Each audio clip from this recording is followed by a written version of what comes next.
WISELD GT Air Center Pedal Installation Demonstration. Use a tool to unscrew the screws on the connector base.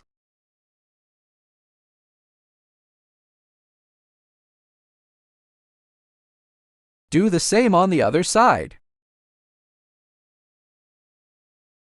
Use a small tool to remove the screws and washers from the footrest. Do the same on the other side. Align the fixed column hole on the pedal. After aligning the holes, insert the long screw. Use a small tool to knock the screw in. And then tighten the long screw. Combine the screw and washer. Align the holes inside the connecting base. Fix it slightly by hand. And tighten it with a small tool.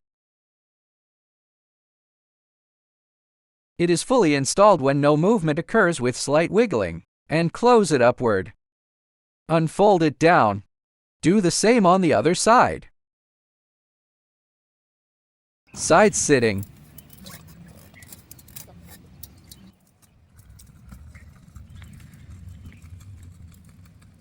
Straddle sitting.